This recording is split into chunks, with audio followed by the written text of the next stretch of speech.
Quand on est vraiment face aux œuvres, il y a vraiment quelque chose de très physique qui se passe, de très sensoriel. On a tous ces effets de matière absolument magnifiques et c'est vraiment une peinture qui, en personne, touche et bouleverse les gens.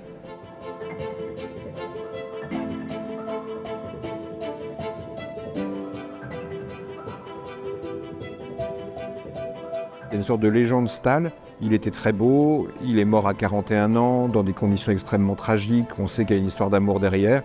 Tout ça, c'est vraiment les ferments absolument idéaux pour une légende. Mais d'une certaine manière, l'homme est donc devenu plus célèbre que l'œuvre.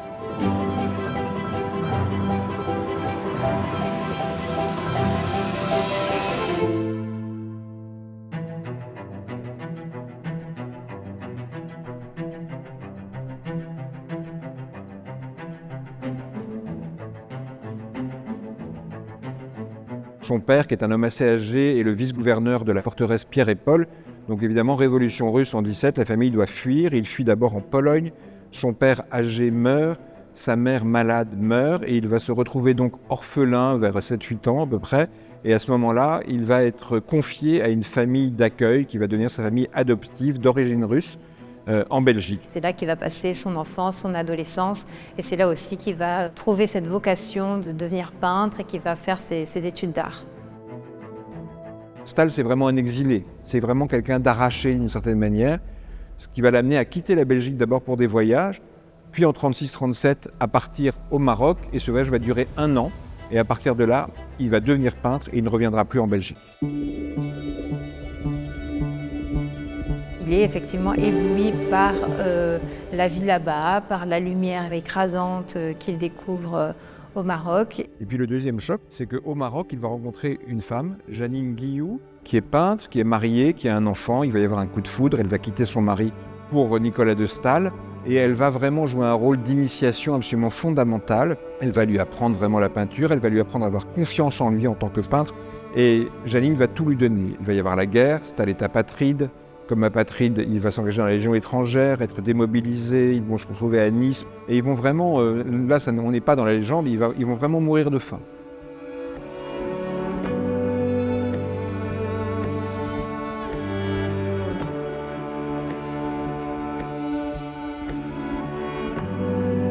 Et c'est grâce à ce contact avec ces artistes, Magnelli, Domela, Goetz, qui va renoncer à représenter le monde visible pour expérimenter de manière plus libre des formes qui ne font pas référence explicitement à des choses du monde sensible.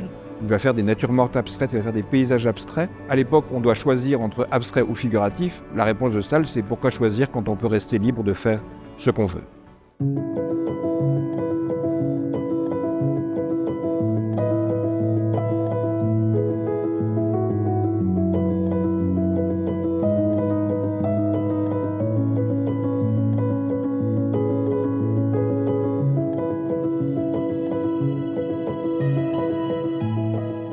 C'est aussi là qu'il va faire des rencontres extrêmement importantes, dont la rencontre d'une très grande galeriste qui s'appelle Jeanne Bucher. Il va lui dire oui, ce que vous faites, c'est de la peinture et je vais le montrer.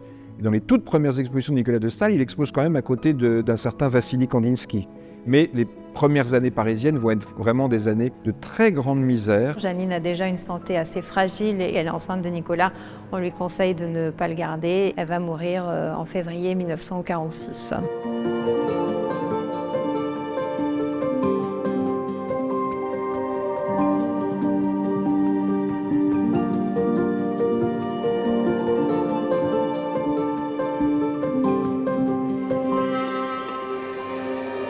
C'est en fait un atelier qui fait 8 mètres de hauteur sous plafond avec une immense verrière, donc beaucoup de clarté, beaucoup de lumière d'un coup qu'on va d'une certaine manière retrouver dans sa peinture qui va s'éclaircir à partir de ce moment-là.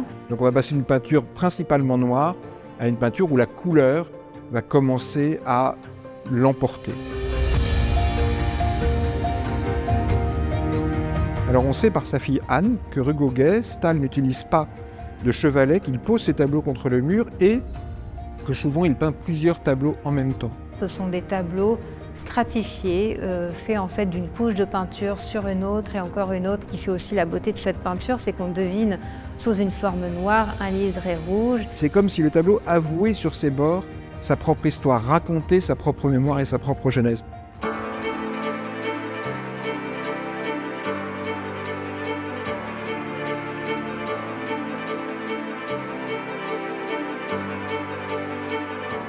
qui l'intéresse lui, c'est cette espèce de spectacle visuel, ce ciel très sombre, le contraste avec ces masses de couleurs, bleu et rouge, qui s'entrechoquent, qui courent après sur la pelouse, et donc il va faire ce grand tableau monumental qui est un peu son chef-d'œuvre le plus connu, le Parc des Princes.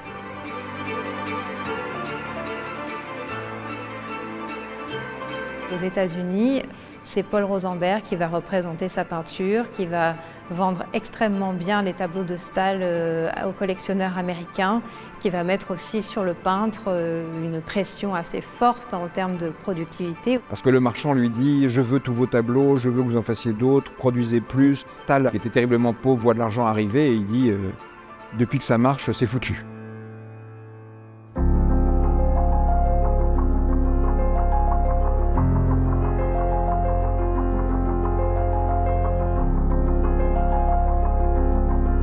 Il va avoir là, comme au Maroc, un double coup de foudre pour un endroit et pour une femme. Dans une lettre à Charles, il va dire « Quel lieu, quelle fille ». Le lieu, c'est cette campagne avec cette lumière particulière, et la fille, c'est Jeanne Polge.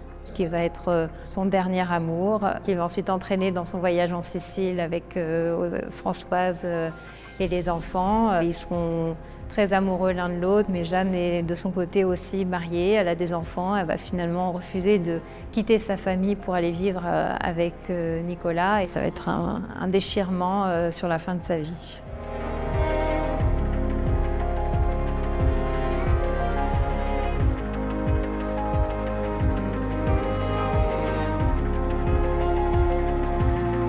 Il va peindre une série de toiles qu'on appelle les Agrégentes, qui sont une série de chefs-d'œuvre exceptionnels de Nicolas de Stahl, et qui montrent parfaitement ce que Stahl recherche. Il dit « On ne peint pas ce qu'on voit ou ce qu'on croit voir, on peint à 1000 vibrations le coup reçu ».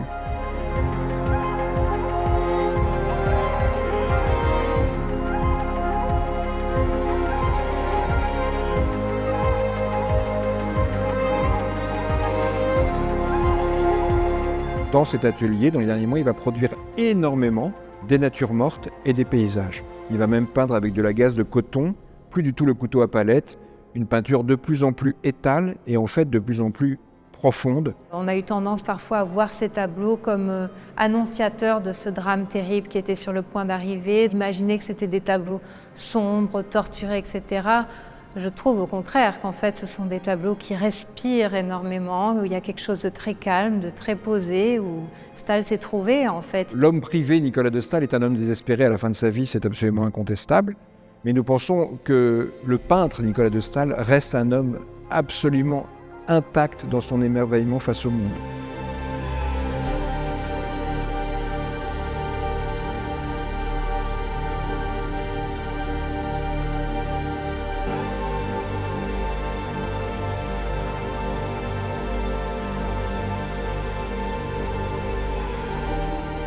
Dans cette exposition, l'un des vrais enjeux, ça a été de s'écarter un petit peu du mythe qui a tendance à faire qu'on oublie en fait toute cette trajectoire très complexe et ces évolutions parfois très radicales d'une période à l'autre. Donc on a une exposition complètement renouvelée, 25% des œuvres n'ont jamais été montrées en France. Donc il y a vraiment un effet de, paradoxalement pour un homme aussi légendaire, de découverte, ou en tout cas de redécouverte.